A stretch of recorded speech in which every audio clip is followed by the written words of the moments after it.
From the Detroit Free Press, I'm Robin Chan with today's Voice Briefing. It's Thursday, June 26, 2025.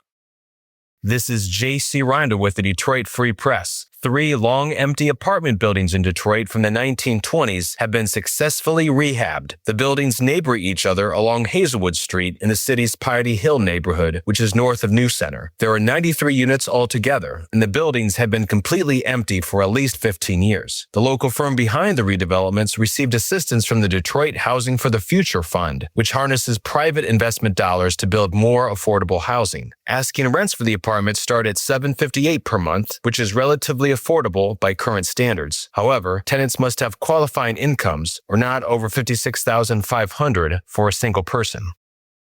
I'm Susan Tompor, and I'm a personal finance columnist with the Detroit Free Press. Spending $100 or more on a sweatshirt is a great deal of money. Yet, this could be a thing as social media influencers push everything from clothing to cosmetics. Travis Kelce wore a Nike sweatshirt that featured NBA great Michael Jordan. This was on his podcast in March, and you could buy that sweatshirt online for $110. I suppose some people paid that much, but I spotted the same sweatshirt for around $30 on deep discount in downtown Detroit. Seriously, a 70% savings in a few months. Yet it raises a question: how do you avoid being influenced by the influencers if you're looking to save money? Some advice from the experts: step back, reconsider your wants versus your needs, and you cannot define a purchase as a need simply based on the fear of missing out. Put something on a wish list and don't look at that list for several days. You'd be surprised. Many times you don't even want the item a few days later. Give yourself a set time to take a holiday away from shopping. Stop following influencers for a while to get things in order. You can even delete apps like Amazon from your phone, or remove save payment information and make it much harder on yourself to shop online. Most of the time, with rare exceptions, something is still going to be around for you to buy it. And if my experience proves true, you might be able to buy it at a very deep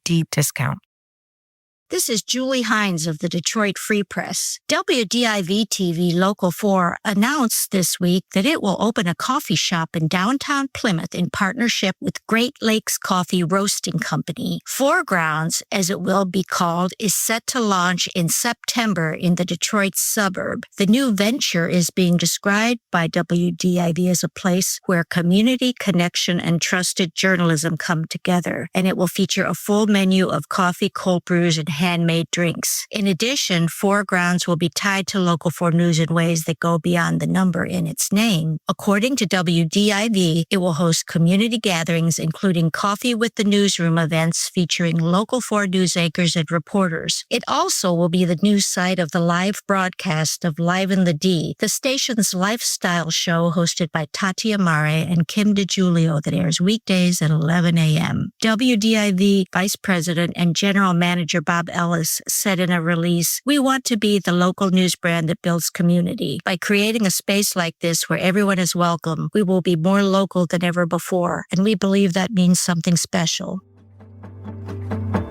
Find more from the Detroit Free Press on freep.com. That's FREEP.com. Thank you for listening, and you'll hear more from us tomorrow.